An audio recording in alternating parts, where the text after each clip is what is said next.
Hello and welcome on our YouTube channel. This is the second part of our series on leather cases. And today we will speak more about how they were made and what kind of decorations is present on them. If you missed the first one about the sources, go and check it out first so you will have an idea of what I'm speaking about. And now let's get to it.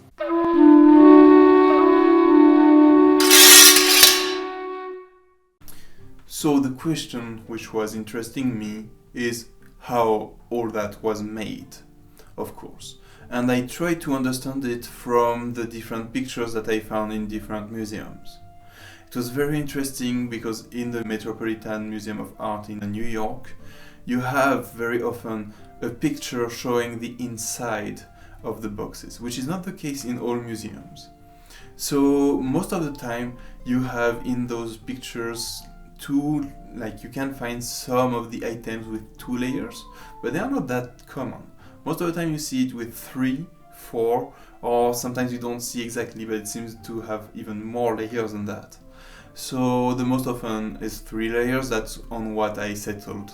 There was one item which was very different. It's the inkwells.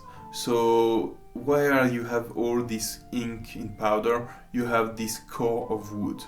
And I couldn't find any other place where you had this wooden core which would protect the item more. But it's something that you can see more often later on during the Renaissance. About the sewing now. The problem with the sewing is that you don't know most often what kind of thread was used. I assumed it was linen, but I have honestly no clue. It could be something totally different. Most of the time linen was used for this kind of sewing, so it's even used nowadays still, so I used that. And what kind of sewing was used? Fortunately, we have a few cases in which we can see in the inside directly of the top. You can see how it is sewn together. And those items are really interesting, and you can see that it's basically a simple whip stitch made with it. For the pattern itself, most often you can see that it's just the same one piece of leather which is sewn together in the shape. But in some cases, for items which were quite wide, they had another piece of leather which was on top of the other one which was going around. And so it was stitched around this top layer. So yeah, it's a very different kind of method, but it's for different kinds of objects. But you can find also in in one item that I'm showing you right now, that the top layer is actually folded, and you see that they had an economy of leather there, where they didn't cut it straight, they just used the shape of the leather to make the seam, and that's how they try to avoid cutting the leather and losing part of this precious leather, because leather at this time was quite an expensive thing as well. You can see also that the stitches are mostly irregular. It's consistent, but at the same time it's not a perfect regularity. It doesn't look like it was made by a tool, that they had a tool to really see exactly the size of the stitches. So what I did was maybe a little bit too much inside my little box. Maybe I overdid it by having a tool to verify exactly the spacing of the stitches. But it's also easier for me, I'm used to it. The first layer was stitched, but how were put the next layers on it? It's quite probable that they used glue. And at this time there was a wide range of different glues, of course natural glues, but for this purpose probably they would have used or bone glue, or skin glue, or fish glue. Those glues were made by grinding the bones, the skin, and this kind of thing into a fine powder in order to use the collagen. You would then warm it in water, and it would make a kind of a jello which would dry then. And you can see that on some examples this glue was not enough, or in time it just unglued itself. And you can see that there is an overlap between the layers which constitute the case. And so you can see that one simple layer would overlap itself and be glued on place. So then we are on molding the leather. So it's possible to mold leather which is tanned vegetally, so you can still do it nowadays with this kind of leather. But the main problem is that you don't really want to mold wet leather over a book, because you would get problems. It would transfer humidity to the item which is inside. And when you are cutting afterwards the opening, it would probably damage the item which is inside, meaning that they would probably, like I did, make a shape in wood which would have the same global features as the item, and then mold the leather around it. And you have also the dye which is used. I used red dye, and you can see it on the example of the crown of Charles IV. But there is also probably black dye and brown dye. You have to keep in mind though that the leather, when it's on the sun, tends to darken. For example, here you can see that the color was meant to be blue, but after a while of wearing, the tone went down, and now it's more a gray, dark gray blue color.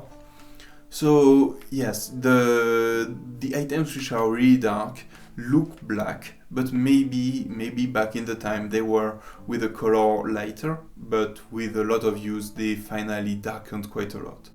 I have no clue, because it's not said directly in the description of the item what kind of dye they were using at the time, but I think you can safely say that there is red dye, brown dye, and probably black dye as well. The last part for the box, which is very important, is this thread. What kind of thread would they use at the time? And you can see in some of the boxes that they used just a simple leather thong, and this leather string would just hold the box perfectly. It's really nice, it's sturdy, and it can last a long time. But you can see also on some other boxes that they have those very nice thread. The one is red, look at it, it's really nice, and the second one is green. And those two threads have like something like a few millimeters. I just put you a picture showing you the size of those two threads. It's quite shiny, it's really nice. I think it was silk, but maybe it was something else. There is also those, you can see at the end of this one, the little metal pieces which were found very often on lacing in the Middle Age. So it's not very uncommon to see, and it's interesting to see it on this box which was holding parchment. Now the decorations on those boxes is something which is really striking, and so I really like those cuts, those stamps, and those different paintings which are made on it. So first I will speak about the paint. And apart from the grey that you can see on this box, the other colors are white, black, blue, yellow and red. And those colors, if you know a bit heraldry, you know that that's the main colors which were used. I will speak about it in another video. The second method that they used, which is more linked to leather, is stamps. When the leather is moist, as you could see on my creation video, you can use a bit of strength and impress some images. The most simple that they had is circles, with the same that I used. It's the most common stamp, you find it on a lot of boxes. You can see also that those circles can be used to make spirals. You can find also squares with 4 holes in it, and this is a way to fill the void way faster than just circles which are smaller. You can find also small squares or squares following each other, a bit like if it was a fork or maybe a wheel with some teeth. Maybe that's what made those designs here. You can see on this box, which was for the crown of Charles IV, the use of the quatrefoil that you find very often in architecture. And finally, what you can find on medieval leatherwork is heraldic motifs. And in the case of those two boxes, there are lilies. Yes, lilies are very common heraldic figures, and on other things like sheaths and scabbards, you can find other things. I saw castles, I saw little flowers, and this kind of thing. The last way they used to really bring all their creativity to it is cuts, because with cuts you're not constrained by the shape. The easiest way to use them is to make geometrical designs, so they go from the very simple to the very complex. But they also made blazons themselves, and that's a very common motif on all medieval craftsmanship and artwork. You can see representation of heraldry a bit everywhere. There are also writings, and those are very interesting because they go on very varied topics. They go from the usual religious stuff that you can find in medieval artwork to more profane texts, or even there is one there which was to show how much one person loved another. But those writings are not the most impressive thing.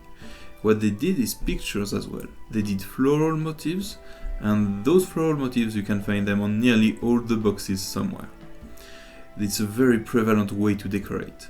There are also a few animals that you can find here and here, and on this box they depicted a whole scene with a saint, Saint Maria, Jesus and a banner. It's really beautiful, and I think it represents well the way they wanted their different boxes and the stuff they were around to be decorated. That's really beautiful. You stayed with me through the whole second part of this series.